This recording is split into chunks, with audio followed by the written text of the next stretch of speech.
O que acontecia quando um comboio de caminhões se transformava em um campo de batalha?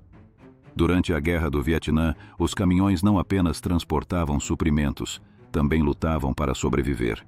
Entre emboscadas mortais, blindagens improvisadas e fogo cruzado, esses colossos sobre rodas escreveram uma história brutal e esquecida. Hoje revivemos o inferno que rugia em cada motor. Fique até o fim. O que você vai descobrir? Poucos ousam sequer lembrar. Um inimigo invisível e uma frota desprotegida. No verão de 1967, o aparato militar dos Estados Unidos no Vietnã estava preso em sua própria logística.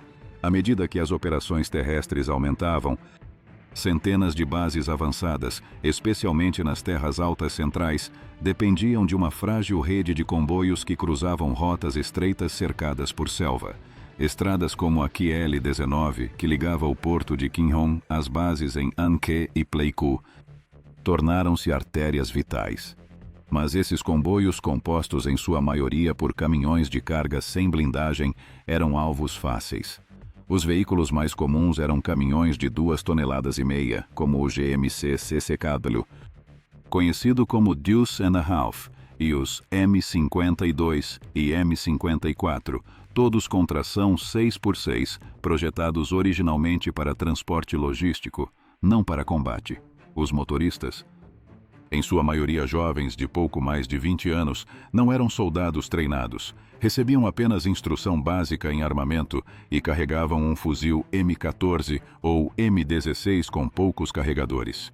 A proteção do comboio se limitava a 1 ou 2 jipes com metralhadoras M60 montadas. A armadilha de Ambush Alley.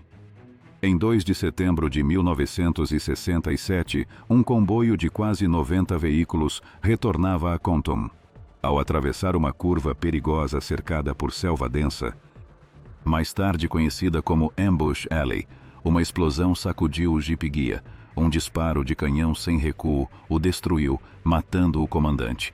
Imediatamente, minas escondidas em pranchas de madeira explodiram, bloqueando a estrada e parando o comboio. Da encosta, mais de 60 soldados norte-vietnamitas abriram fogo com fuzis automáticos, RPGs e minas Claymore. Os caminhões começaram a arder. Alguns motoristas tentavam atirar da cabine. Outros desciam para responder do chão. Em poucos minutos, mais de 30 veículos ficaram fora de operação. 7 soldados morreram e 17 ficaram feridos. O inimigo havia estudado o sistema de comboios. Sabia quanto tempo os helicópteros de reação demoravam para chegar, neste caso, cerca de 10 minutos, e usava essa janela para causar o máximo de danos. A guerra muda para sempre. Esse ataque mudou a mentalidade de toda a 8ª Companhia de Transporte. Dirigir caminhões já não era mais uma tarefa de retaguarda. Os motoristas se tornaram alvos prioritários. O exército aumentou as patrulhas, abriu clareiras ao lado das estradas com tratores Romy, instalou mais postos de controle, mas nada era suficiente. A selva, com sua capacidade de esconder inimigos a apenas alguns metros da estrada, era impossível de controlar. A solução improvisada: os gun trucks. Sem tanques ou veículos blindados suficientes para escoltar os comboios, a resposta nasceu entre os próprios mecânicos e soldados. Eles pegaram o que tinham, caminhões de carga, e os transformaram. As primeiras tentativas usaram sacos de areia para proteger a cabine e a carroceria, com 1 ou 2 metralhadoras na parte traseira. Mas quando as chuvas chegaram, esses sacos absorviam água como esponjas, sobrecarregando a suspensão e superaquecendo os motores. Então começou a busca por aço. Recuperavam-se peças de blindagem de veículos danificados, helicópteros abatidos e até embarcações abandonadas. Essas chapas eram cortadas sob medida e soldadas nas laterais, na cabine e no motor. Cada caminhão armado era único. Alguns tinham painéis extras no piso, feitos de madeira ou borracha, para proteção contra minas. Quanto ao armamento, rapidamente passou-se das M60 para as metralhadoras Browning calibre .50, muito mais eficazes. Uma transformação brutal e eficaz. Eram montadas até 4 Browning em uma única plataforma. Alguns incorporavam miniguns recuperadas de helicópteros, outros até plataformas M45 com metralhadoras quádruplas originalmente projetadas para a defesa aérea. O resultado era um monstro de aço, lento mas devastador. Muitas vezes eram pintados de preto com nomes intimidantes escritos nas laterais e posicionados na frente, no meio e na retaguarda de cada comboio. Em paralelo, o exército do Vietnã do Norte também adaptava seus próprios veículos para a guerra. O mais notável era o ZIL-157, um caminhão soviético com tração 6x6, extremamente robusto, que se tornou o cavalo de batalha do suprimento inimigo. Era usado tanto para transportar tropas quanto para instalar metralhadoras pesadas DS-7AK, especialmente na rota Ho Chi Minh, onde o terreno de selva exigia confiabilidade. Complementando o ZIL, o JAS-63, menor e com tração 4x4, era utilizado como veículo de escolta leve. Embora menos potente, era mais manobrável em trilhas estreitas e, às vezes, tirasquês, reforçado com blindagem artesanal. À medida que a guerra avançava, o Vietnã do Norte também recebeu o ZIL-131, um modelo mais moderno e capaz. Esses caminhões apareceram na fase final do conflito e alguns foram transformados em plataformas para metralhadoras ou até mesmo canhões antiaéreos. A China, por sua vez, forneceu grandes quantidades do Shanxi SX-2150, cópia do ZIL soviético, também conhecido como Jiefeng CA-30. Esses caminhões desempenharam um papel central na logística norte-vietnamita, especialmente adaptados para montar sistemas antiaéreos móveis como o ZPU-1 e ZPU-2. Uma escalada inevitável. Enquanto o inimigo aperfeiçoava suas rotas de infiltração, os gun trucks americanos também evoluíam. Os modelos originais de 2,5 toneladas eram substituídos pelos M54 de 5 toneladas, que suportavam mais blindagem e armamento sem perder mobilidade. Chegaram até a carregar veículos blindados M113 sem esteiras na parte traseira, transformando-os em verdadeiras fortalezas rodantes, embora extremamente pesadas e difíceis de manobrar. Essas adaptações podiam parecer absurdas, mas funcionavam. Cada comboio era uma combinação de veículos de carga e caminhões de combate improvisados. A proporção ideal, que começou sendo de 1 para cada 10 caminhões, rapidamente caiu para 1 para cada 5, quando havia disponibilidade suficiente. Sua missão era clara: abrir fogo, distrair o inimigo, proteger os caminhões de carga e retirar os feridos da zona de morte. Uma nova tática: atacar fogo com mais fogo. À medida que os gun trucks demonstravam seu valor nos primeiros confrontos, os esquadrões começaram a desenvolver táticas mais agressivas.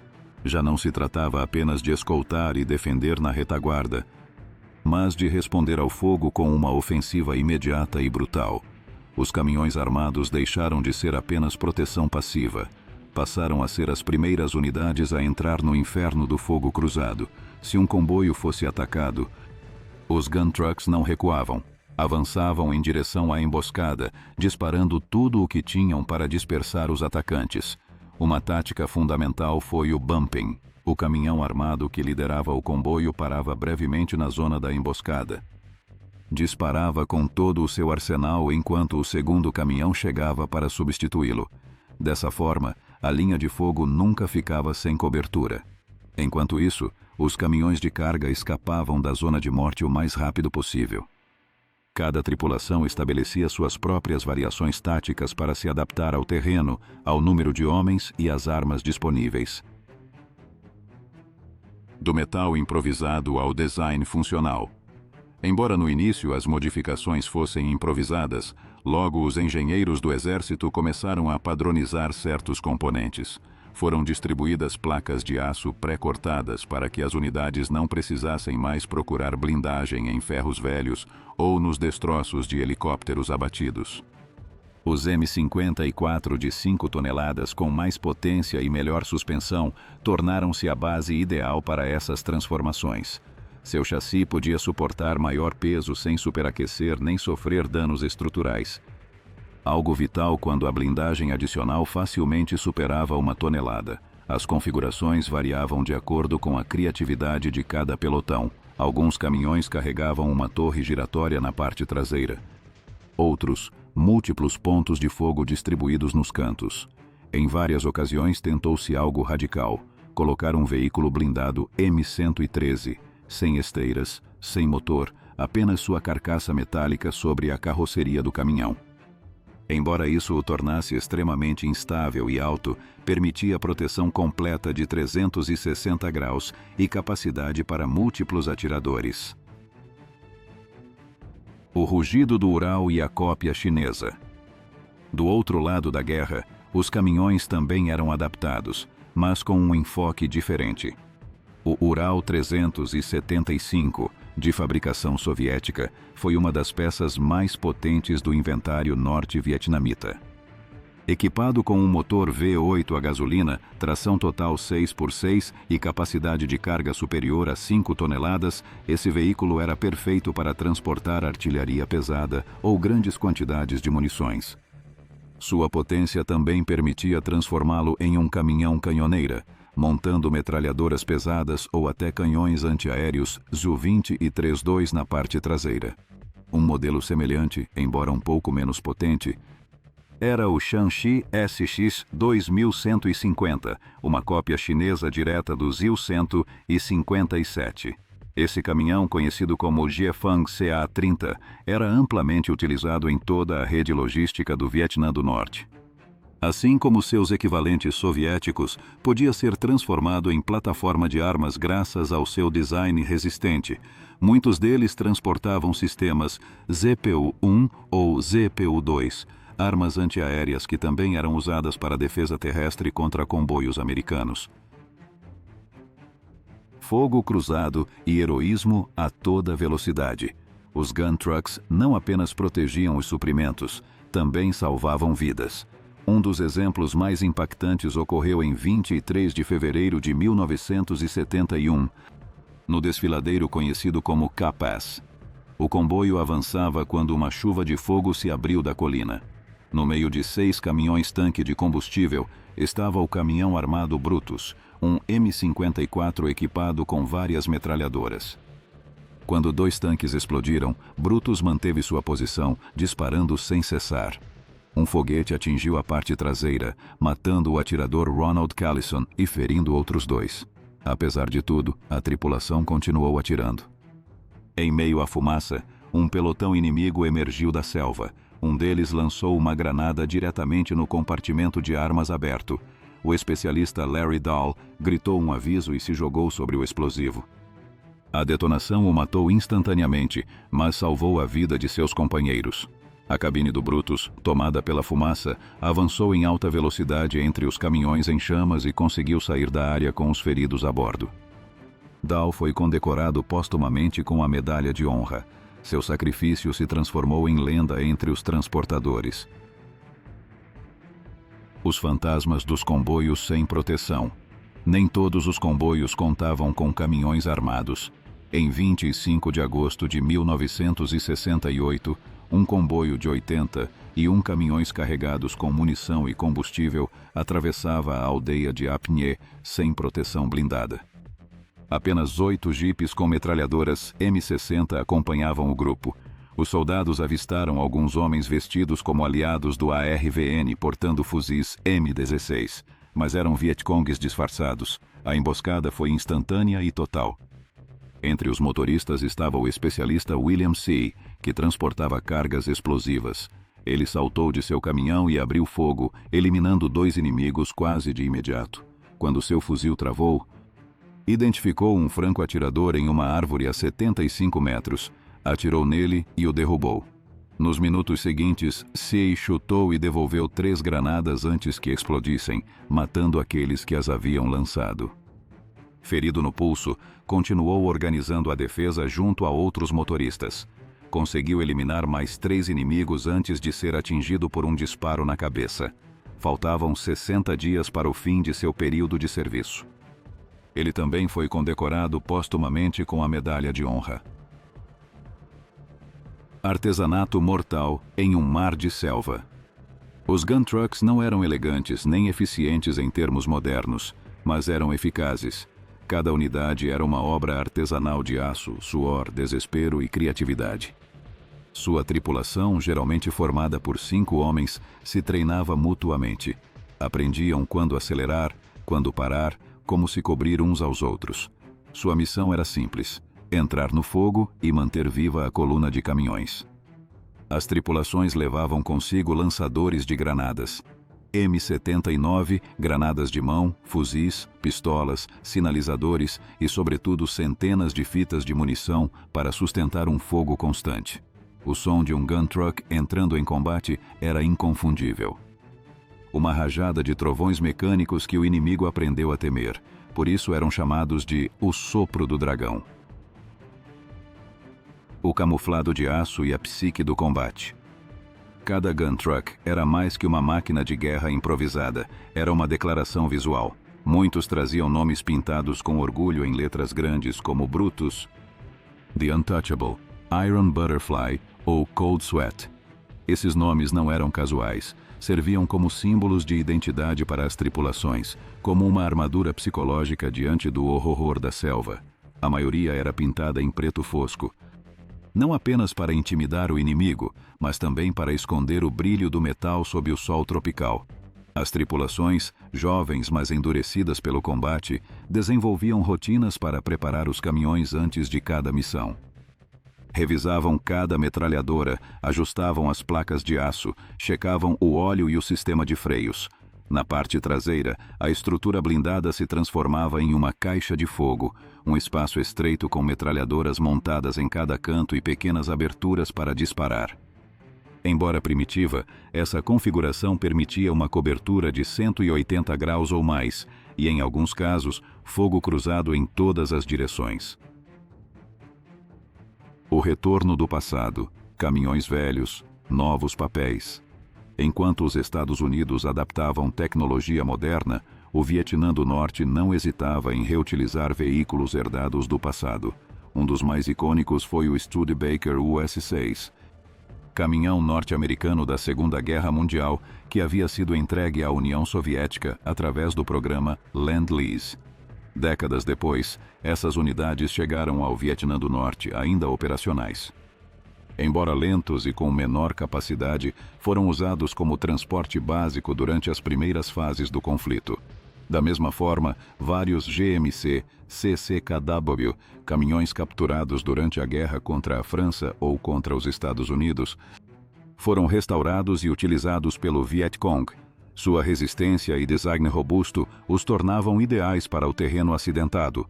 Alguns chegaram a ser modificados com estruturas metálicas simples para montar metralhadoras pesadas. Soviéticos e chineses não enviavam apenas caminhões, mas também sistemas de armas adaptáveis. Muitos desses veículos foram transformados em plataformas móveis antiaéreas. O Zil-157 e sua cópia chinesa, o Shanxi SX-2150, eram comumente usados para transportar e disparar metralhadoras pesadas, DS-ETK de 12,7 mm, e em algumas ocasiões canhões antiaéreos ZPU-1, ZPU-2 e Zil-20 e 32. Embora essas armas fossem pensadas para aviões, eram igualmente letais contra alvos terrestres. Sua presença na retaguarda colocava em risco tanto helicópteros quanto comboios mal protegidos. Estratégias de defesa contra a emboscada. Os comboios norte-americanos aprenderam, com o tempo, a identificar padrões e adaptar estratégias. O inimigo atacava em lugares estreitos com vegetação densa próxima à estrada, curvas fechadas e más condições de visibilidade. Por isso, os comboios mais longos eram organizados em seções, com gun trucks distribuídos estrategicamente, pelo menos um na frente, outro no centro e mais um no final. A ideia era simples: se a coluna fosse atacada de qualquer direção, sempre haveria um gun truck por perto para responder. Além do bumping, também se aplicava uma tática de duplo fogo. Enquanto um caminhão respondia da zona de combate, outro avançava para evacuar feridos ou proteger os caminhões danificados. Muitas vezes, os gun trucks atuavam também como transportes de evacuação sob fogo. Os motoristas sabiam que se um deles fosse atingido, os artilheiros na parte traseira eram os únicos que podiam manter o inimigo afastado tempo suficiente para escapar. A cultura do gun truck. Com o tempo, esses caminhões e suas tripulações desenvolveram uma subcultura dentro do exército. Não eram tanques, não eram infantaria, mas conquistaram o respeito de todos. Viviam entre a linha de frente e a linha de suprimento. Um espaço ambíguo e mortal. Moviam-se lentamente, mas sabiam que a qualquer momento poderiam estar em meio a uma chuva de balas. Alguns decoravam seus caminhões com caveiras, dentes de tubarão ou até símbolos religiosos. Qualquer coisa que lhes desse força. Alguns pelotões de gun trucks chegaram a escrever suas próprias regras, não oficiais, sobre como agir durante uma emboscada. Nunca pare. Se o caminhão parar, você está morto. Atire primeiro, pergunte depois. Se vir a boca do inimigo, mire no peito. Frases simples, nascidas da experiência e do medo. A transição para plataformas modernas.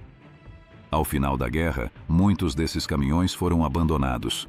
Bases fechadas, rotas esquecidas e veículos enferrujados ficaram como testemunho de uma era improvisada. Mas o conceito não morreu. As lições aprendidas com os gun trucks serviram de base para o desenvolvimento das plataformas modernas de escolta de comboios, os atuais veículos blindados com torres automáticas, sensores térmicos e controle remoto de armas nascem, em parte, dessas ideias rudimentares aplicadas no Vietnã. O que começou como uma tentativa desesperada de proteger suprimentos se transformou em um modelo de combate móvel. O caminhão de transporte deixou de ser vítima e passou a ser uma ferramenta de guerra, uma evolução forçada pela necessidade, mas que mudou para sempre a forma como se pensa a logística militar sob fogo. O inimigo aprende a respeitar o dragão. À medida que os gun trucks venciam mais confrontos, as emboscadas começaram a se tornar mais cautelosas. O Vietcong já não atacava com a mesma confiança. Sabiam que dentro do comboio podia haver um monstro de aço pronto para responder com fogo esmagador. Na escuridão da selva, quando as luzes piscavam e o rugido das Browning rompia o silêncio, eles diziam: "Chegou o sopro do dragão." E nessas noites entre fumaça, lama, estilhaços e gritos, aqueles caminhões improvisados continuavam avançando, como fantasmas armados, levando munição, água, comida e esperança. Se esta história de blindagem improvisada, coragem sob fogo cruzado e caminhões transformados em lenda te prendeu, deixa o like, se inscreve e ativa o sininho. Aqui, cada motor tem sua história e cada viagem nos leva ao coração de uma batalha esquecida. Te vejo na próxima rota, onde o aço e a história voltam a rugir.